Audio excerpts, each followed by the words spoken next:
The following is a potential scenario depicting the early events of World War III. December 11th. The U.S. Department of Defense claims the Islamic State has secured fighter jets, potentially with the complicity of the Syrian government. The Russian president has warned against... Putin issues a final warning to Western powers that any more disruptions with Russia, its allies, or trading partners will not be tolerated. January 6, 2015. After confirmation of cooperation from the United Kingdom, a no-fly zone was placed over Syria. January 10th. A Turkish Air Force plane is shot down over eastern Syria. The same day, President Barack Obama announces to the American people, we have now declared war on Syria. I ordered our military to take targeted action in Syria. If you threaten America, you will find no safe haven. The Republican-controlled Congress votes to approve a military intervention. The US and UK began to rally 12,000 troops for a fast and targeted ground invasion, in concert with air shelling over all Syrian military installments. The S&P 500 index drops under 2,000. January 12th. This international operation is about protecting our people too, and protecting the streets of Britain should not be a task that we are prepared to entirely subcontract to other air forces of other countries. Riots erupt in London from mass public distaste of the new Middle Eastern war. Scotland begins the process to secede after a last-minute referendum receives a 61% majority of votes. 4 countries joined the Eurasian Economic Union, including Mongolia, and newly established independent Eastern Ukraine, entailing free trade and military cooperation. India is set to import a record 180 tons of gold for January and begins talks with Russia for an increased bilateral trade.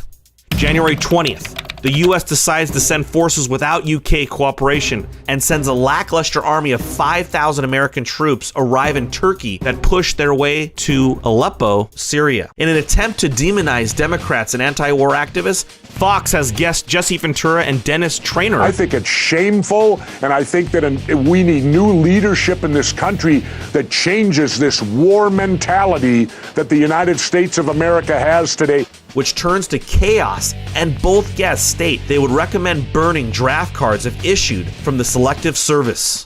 Days later, China does not attend the latest 5-year and 7-year Treasury note auction. The Federal Reserve announces a return to monthly asset purchases to maintain critical defense expenditures.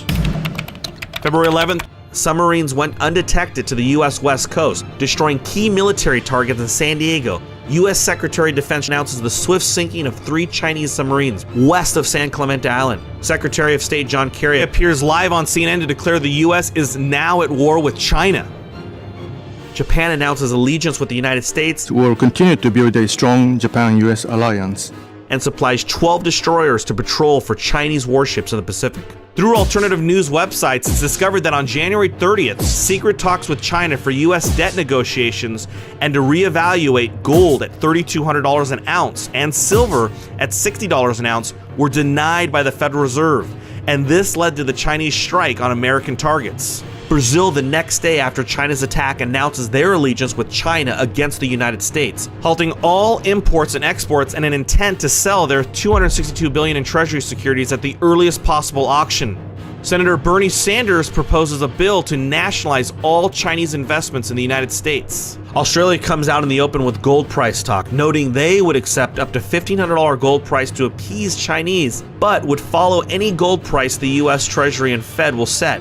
Australian coal and gold mining workers go on strike, and China responds with sending 20,000 troops into Australia to, quote, secure China's industrial mineral investments.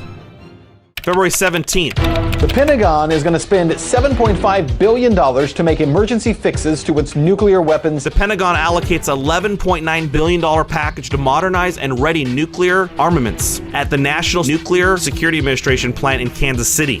March 1st, 2015.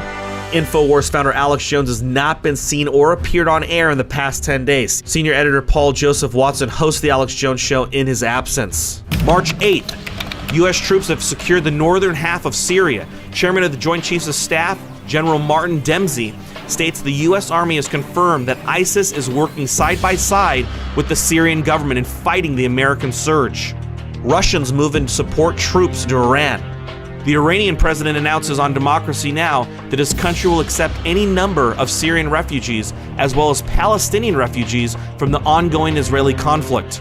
American media proclaims the U.S. is crying for help from the world and getting no answer.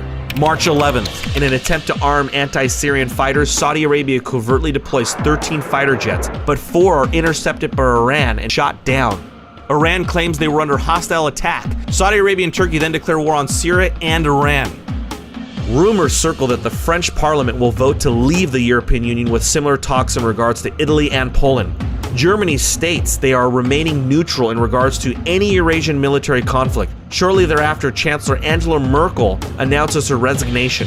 Riots in Central America have provoked a push for revolution in Venezuela. The U.S. deploys Marines and Navy SEALs to invade Cuba and Venezuela.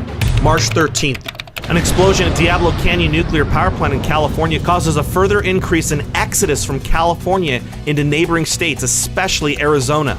Mexican civilians begin pouring into Arizona, New Mexico, Texas, and even some to Southern California. MSNBC and CNN pump out propaganda demanding high taxes and welfare for the poor Americans and immigrant refugees from the southern border, saying Republicans hate immigrants, while Fox News paints all of them as illegals dragging down our economy, while calling the increased spending for wars absolutely necessary. Obama prepares executive orders to give refugees American citizenship. We'll take steps to deal responsibly with the millions of undocumented immigrants who already live in our country. March 22nd, 8-kiloton nuclear blast has exploded in Charleston, South Carolina. 750 miles northeast, the New York Stock Exchange is shut down. CEO Alex Lundy states the drop in the markets from the S&P 1600 to 900 was a glitch caused by a hack perpetrated by the Russian Foreign Intelligence Service. Senator John McCain, in a closed-door meeting with President and joint military chiefs, announced war with Russia, stating that Russia, along with China, have been fighting a cyber war against the U.S. for at least 2 years. What could happen next? See our ending at crushthestreet.com/war.